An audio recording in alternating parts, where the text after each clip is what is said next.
Hello বন্ধুরা, welcome back. তো চলে এসেছি আরো একটা নতুন ভিডিওতে। আর আজকের কিন্তু এই ভিডিওতে টাইটেল আর থাম্বনেল দেখে বুঝেই গেছো যে কি নিয়ে কথা বলতে চলেছি। তো তার আগে যেটা সবার প্রথমে বলে থাকি, যারা যারা সাবস্ক্রাইব করেন অবশ্যই সাবস্ক্রাইব করে ইনস্টাগ্রাম পেজে কিন্তু ফলো করতে একদম ভুলো না। তো প্রথমেই যে আপডেটটা দেবো সেটা হচ্ছে মোহনবাগান দলকে নিয়ে।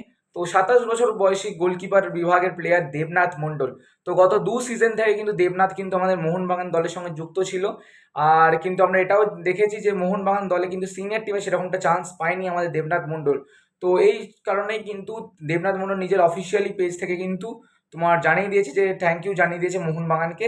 আর একটা প্যারাগ্রাফ লিখেছে যেখানে কিন্তু তার অনুভূতি বা বলো তার নিজের যে এক্সপিরিয়েন্স মোহনবাগানে খেলার ছোটবেলা থেকে তার স্বপ্ন ছিল, তো এরকম অনেকটা কিছু লিখেছে কিন্তু দেবনাথ মণ্ডল। আর অফিসিয়ালি হবে কিন্তু তাকে থ্যাংক ইউ জানিয়ে দেওয়া হবে।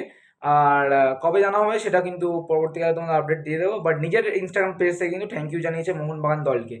আর ছাড়ার একটাই রিজন যে গেম টাইম, তো গেম টাইম কিন্তু সেরকমটা পায়নি দেবনাথ মণ্ডল। সিএফএলেও কিন্তু একটা দুটো ম্যাচ খেলছে, তার তার বেশি কিন্তু তাকে চান্স দেওয়া হয়নি। তো 2 বছর মানে 2 সিজন ধরে কিন্তু দেবনাথ মণ্ডল মোহনবাগান দলে ছিল, মানে যুক্ত ছিল। তো অবশেষে কিন্তু দেবনাথ মণ্ডল কিন্তু টিম ছেড়ে দিয়েছে। তো যাই হোক, এই ছিল মোহনবাগানের আপডেট। তো আজকে লাস্ট অ্যান্ড ফাইনাল আপডেট যেটা হচ্ছে ভাই আপুইয়াকে নিয়ে। তো আপুইয়াকে নিয়ে কিন্তু অনেক রকমের কিন্তু জল্পনা কল্পনা ছিল যে আপুইয়া কিন্তু মানে মোহনবাগান দলে ইন্টারেস্টেড আছে, আপুইয়াকে সই করানোর জন্য মোহনবাগানে কিন্তু আসছে আপুইয়া, এরকমটা কিন্তু একটা জাস্ট সম্ভাবনা ছিল।